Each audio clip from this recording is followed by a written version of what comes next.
Hello everyone. In order to allow users to better develop products with HT32 MCUs, here is a 32-bit MCU development environment released by Holtec, HT32 IDE. Here is the agenda. We'll introduce the HT32 IDE from 4 sections. Product description. Download and install. Environment introduction. This section will introduce 2 concepts that are different from Kiel MDK5. And the final section is operation introduction. Let's start with the product description.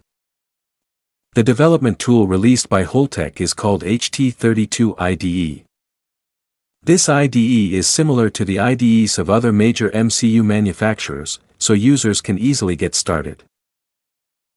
It has an integrated GNU-C compiler available on ARM's official website, which is free to use. In addition, the HT32 IDE has the functions of user project management, smart editor, debug and so on. The common functions required for development are available. What's more, it supports the Holtec's full range of HT32 MCUs. And is combined with the hardware E-Link 32 Pro. So, where to download the software and how to install it? You can download the installation package and quick start guide from the Holtec website. After downloading, just install the software step by step following the instructions of the installation package. Note that the project name only supports ANSI characters for English letters, numbers, and basic symbols. Non-English characters such as Chinese, Japanese, or special symbols are not supported. Once installed, you will be able to see the software icon. Double-click the icon to start the HT32 IDE, and you will first see a startup screen. Then the software enters this main interface. You can see that the whole layout is similar to other IDEs that we often use, and it is easy to get started. The top is the menu bar and toolbar, the middle is the code editing area, and the left is the project management area. Before using the HT32 IDE, we need to introduce 2 concepts that are different from Kiel: workspace and perspective. What is workspace? Workspace is a folder that is used to store the IDE configuration and user projects. Projects created by the HT32 IDE are automatically saved to Workspace by default. So how do you set up Workspace? When you start the HT32 IDE, a window will pop up for you to set up Workspace. It is important to note that Workspace only supports ANSI characters for English letters, numbers, and basic symbols. Non-English characters such as Chinese, Japanese, or special symbols are not supported. Alternatively, you can switch between workspaces through the menu. Another concept is perspective. You can understand perspective as what the IDE looks like. The HT32 IDE provides multiple perspectives that can be used in different situations.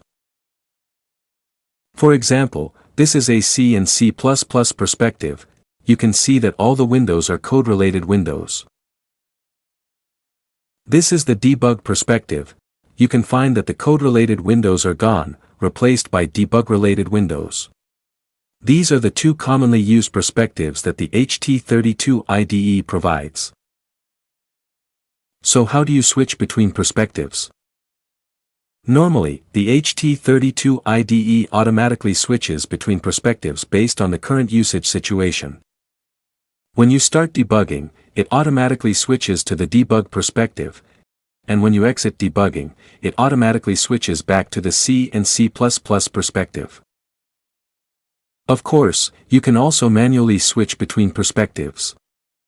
Just click on the buttons in the red box to achieve manual switching. In this final section, we'll introduce some basic operations, including create new project, open project, project setting, build project, debug related operations, and transfer Kiel MDK5 project to HT32 IDE. First, let's look at how to create a new project. Through the menu File, select New and click on Project. Step 1, select the project type, here we choose C project. Step 2, input the project name. Note that the project name only supports ANSI characters for English letters, numbers, and basic symbols. Non-English characters such as Chinese, Japanese, or special symbols are not supported. Then select the MCU type, for example, select M0+. Step 3, select the part number of the MCU. Step 4, select the project configuration, it is recommended to follow the default selection. And Step 5, set the compiler path, just follow the default path setting. Finally, click Finish to complete project creation. If there is already an HT32-IDE project, how do you open it? Click the File menu, then select Open Projects from File System. Here you need to select the project folder. Then what is the project folder? These two are the HT32-IDE project files, so it is to choose the folder where these two files are located. Then click Finish. After creating or opening a project, you may want to make some settings to the project, such as compiler parameters, so what to do? Method 1. Click on the project name, select the project menu, then click Properties. Method 2. Right-click on the project name and select Properties in the pop-up menu. Then the window shown on the screen will pop up, which contains all the parameters related to the project. The most commonly used is the Tools Settings page, where you can set the assembler parameters, see compiler parameters and so on. After writing the code, you need to build the project. So how do you build it? You can right-click on the project name and select Build Project in the pop-up menu. Alternatively, click on the project name and then click on the Build button on the toolbar. Once the project is built, you can debug the code. Then how to enter the debug mode? Click on the project name, then click on the Debug button on the toolbar. Alternatively, right-click on the project name, click Debug as in the pop-up menu, and select HT32C and C++ application. Then you can enter the debugging interface. The interface contains multiple commonly used debug windows, which will be introduced later one by one. How do you exit the debug mode? Click the Run menu, then select Terminate. Or, click this red button on the toolbar to exit the debug mode. When debugging, you can find a variety of debugging-related operations in the Run menu, which will not be described here. What can you do if you accidentally close a debug view? You can open the frequently used debug views in the Show View submenu from the Window menu. Now let's look at what debug views are available. The first is the debug view, which is used to check the invocation relationship of functions. This is the disassembly view to check the program disassembly. This is the expression view. In addition to checking the variable values, you can also enter an expression to perform a calculation. Next is the peripheral view for checking peripherals. Note here that this view must be paired with the memory view. Select the peripherals on the left view. Then check the values of the relevant registers in the memory view on the right. Then there is the memory browser view. You can enter a memory address to check the memory value. This is the general purpose register view. And the last one is the variable view for checking local variables. Finally, we will introduce an important function, transfer Kiel MDK5 project to HT32-IDE.